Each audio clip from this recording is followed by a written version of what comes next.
Okay. तो यीशु ने रोटी ली और आशीष मांगकर तोड़ी और चेलों को देकर कहा लो खाओ, यह मेरी देह है। ओके। फिर उसने कटोरा लेकर धन्यवाद किया और उसे देकर कहा तुम सब इसमें से पियो, क्योंकि यह वाचा का मेरा वह लहू है जो बहुतों के लिए पापों के क्षमा के निमित्त बहाया जाता है। आमीन। आगे भी है। मैं तुमसे कहता हूँ पढ़ दो। मैं तुमसे कहता हूँ कि दाख की यह रस उस दिन तक कभी न पीऊंगा जब तक तुम्हारे साथ अपने पिता के राज में नया न पीऊं। यस, 28 तक हो गया। हो गया। ओके, आमीन।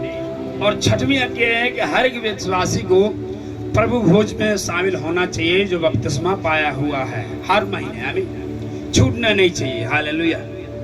छठवीं आज्ञा क्या है? हर विश्वासी को प्रभु भोज लेना चाहिए। हर महीने में जब होता है प्रभु भोज, उसको होली कम्युनियन उसको लेना चाहिए, उसको पीना है। आमीन, लेना है, ताकि आप हर महीने भर सामर्थ्य और पवित्र और परमेश्वर की आज्ञा को मानते रहो। हालेलुया। सब परमेश्वर की आज्ञा है। हर महीने में आपको कहीं भी हो प्रभु भोज लेना है। आमीन, हालेलुया, आमीन।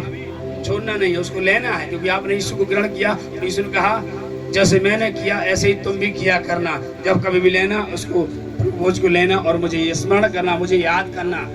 और ये प्रभु भोज लेना ये छठवीं आज्ञा है। आमीन। सातवीं आज्ञा और लास्ट आज्ञा। आमीन। मरकुस 12 का 41 से 44 नहीं सॉरी लूका 6 का 38।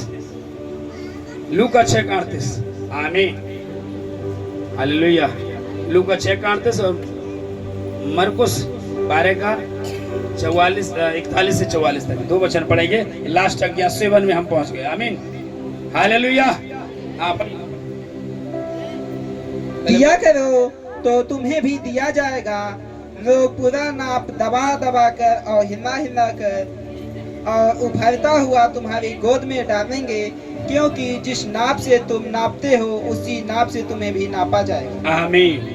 सतवीं आज्ञा ये है कि आपको दिया करो, देना है परमेश्वर के राज में। आमीन। 7 जो कमांडमेंट 7 आज्ञा आपको परमेश्वर के लिए देना है। आमीन। आपका दशमांश देना है, आपका समय परमेश्वर को देना है। आमीन। कलीसिया में समय देना, प्रभु को उपस्थिति में बैठना, ये देने के बारे में दिया। गिवर, देने वाला। आमीन। आप कमा रहे हो उसमें से परमेश्वर को दशमांश देना, रोजगार में हो परमेश्वर का दशमांश देना, नौकरी में हो परमेश्वर को दशमांश देना, क्योंकि लिखा है दिया करो तुम्हें भी दिया जाएगा।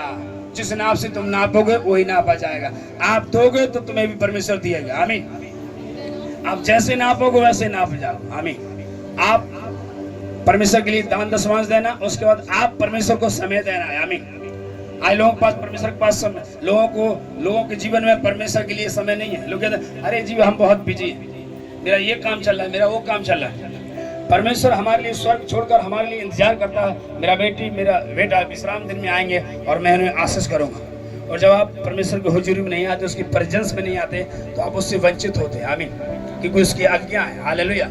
कैसे नाप रहे हो तुम? हालेलुया। कभी मन उठा प्रार्थना में आया, कभी नहीं आया। 1 हफ्ता बीत गया, 2 हफ्ता बीत गया, 1 संडे चला गया, 4 संडे चला गया, पूरा महीना भर नहीं आया। एक व्यक्ति 1 दिन खाए 4 दिन न खाए, कमजोर होगा कि नहीं? और वो डेली खाता रहे, ताकतवर बनेगा कि नहीं? ऐसे ही आत्मा का जो वचन है, जब आप खाएंगे आपकी आत्मा बहुत मजबूत होगी। विश्वास में, प्रार्थना में, संगति में। जो अंदर डर होगा निकल जाएगा। जो जादू मंत्र तंत्र करने वाले होंगे, जो डराते होंगे, जब आप बार बार आओगे प्रेयर में, सामर्थ्य बनोगे, आप खुद एक दिन उनको डराओगे जो आपको डरा रहे थे। हालेलुया। जो शैतान आपको डराता था उसके सिर में तुम अपने पैर रख के कुचल दोगे। हालेलुया। इसलिए वचन कह रहा है दो तो तुम्हें भी दिया जाएगा, दिया करो तुम्हें भी दिया जाएगा। हालेलुया। मरकुस 12 का 41 से 44 तक पढ़ी। आपको समय देना है परमेश्वर को, टाइम देना है परमेश्वर को, कलीसिया समय देना है, मीटिंग को समय देना है, और कमाई का जो भी अधिकार है परमेश्वर को देना है। प्रभु तेरे लिए देता हूं मैं, तेरे लिए देती हूं मैं। आमीन, हालेलुया। ओके, उसको भी पढ़ दो। वह मंदिर के भंडार के सामने बैठकर देख रहा था कि लोग मंदिर के भंडार में किस प्रकार पैसे डालते हैं, किस तरह दान डाल रहे थे। भंडार में बैठकर परमेश्वर देख रहा था किस तरह दान डालते। हाँ, और बहुत से धनवानों ने अपने बहुत कुछ डाला, इतने में एक कंगाल विधवा ने आकर 2 दमड़ी डाली, जो एक अधेड़ के बराबर होती है, डाली। डाल दी। तब उसने अपने चेलों के पास में रखा, उससे कहा, मैं तुमसे सच कहता हूँ कि मंदिर के भंडार में डालने वालों में से इस कंगाल विधवा ने सबसे बढ़कर डाला है, क्योंकि सब ने अपने धन की बढ़ती में से